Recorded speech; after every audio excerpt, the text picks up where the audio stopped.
আর editing শিখতে হবে। একজন পরিচালক যদি এডিটিংই না জানে, ঘোড়ার ডিমের পরিচালক, ঘোড়ার ডিমের পরিচালক, ঘোড়ার ডিমের পরিচালক। অনন্য মামুন ঘোড়ার ডিমের পরিচালক, এইটা কি বললেন মালেক আফসারী? আমাদের মাস্টার মেকার খ্যাত পরিচালক মালেক আফসারী এবার বাংলা সাবান দিয়ে ধুয়ে দিয়েছেন অনন্য মামুনকে। কি এমন কারণ, কেন অনন্য মামুনকে ধুয়ে দিয়েছেন মালেক আফসারী? চলেন বিস্তারিত আলোচনা করি আজকের এই ভিডিওতে। আপনাদের সাথে রয়েছে আমি ওয়াসিম। ভিউয়ার্স, মালেক আফসারী অনন্য মামুনের উপরে ক্ষেপে যাওয়ার কারণ হচ্ছে দরদ। দেখেন, শাকিব খানের মতো একজন নায়ক, তারপর 15 নভেম্বর শুক্রবারে সারা দেশের সিনেমা হলগুলোতে ভরপুর দর্শক, এত কিছুর পরেও শনিবার থেকে সিনেমা হলে দর্শক নাই। আর ঠিক এ কারণেই খেপেছেন মালেক আফসারী।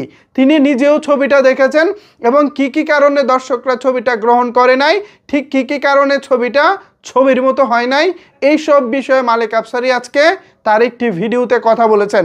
প্রায় 21 মিনিটের ভিডিওতে সেখানে দরদের কোন কোন জায়গায় ভুল হয়েছে, কোন কোন জায়গায় অনন্য মামুন উন্নতি করতে পারত, এরকম নানা বিষয় তিনি তুলে ধরেছেন।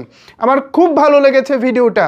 যদিও শুরুতে তিনি বলেছিলেন যে যারা সাকিবিয়ান আছেন তারা আমার ভিডিওটা দেখবেন না, আপনারা ভিডিওটা স্কিপ করেন, কারণ ভিডিওটা আপনাদের জন্য না। তারপরও আমি সাকিবিয়ান হিসেবে চুপি চুপি ভিডিওটা দেখলাম, দেখি আফসারী সাহেব কি বলে।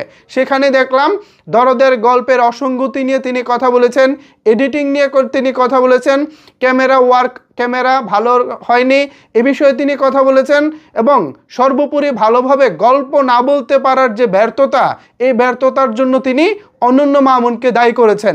এছাড়া এই ছবিতে নায়ক হিসেবে একজন চরিত্র দেখানো হয়, সেই চরিত্রে অভিনয় করেছিলেন রাহুল দেব, সেই চরিত্রের নাম ছিল সরফরাজ খান।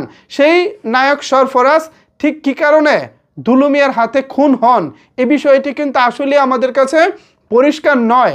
আমরা যারা দরদ দেখেছি, দরদের এক পর্যায়ে গিয়ে কিন্তু আমরা জানতে পারি সোনাল চৌহানের সাথে যে একটা অ্যাক্সিডেন্ট ঘটে যায়, সেই অ্যাক্সিডেন্টের সাথে কিন্তু সরফরাজ জড়িত ছিলেন না। তো যেহেতু তিনি জড়িত ছিলেন না, তাহলে কেন সরফরাজকে সাকিব খুন করলেন? পুরো ছবিটা যারা দরদ দেখেছেন তারা মালেক আফসারীকেও বোঝাইতে পারেন কেন আসলে সরফরাজ খুন হলো, বা আমাকেও আপনারা বুঝাইতে পারেন কেন আসলে সরফরাজ খুন হলো।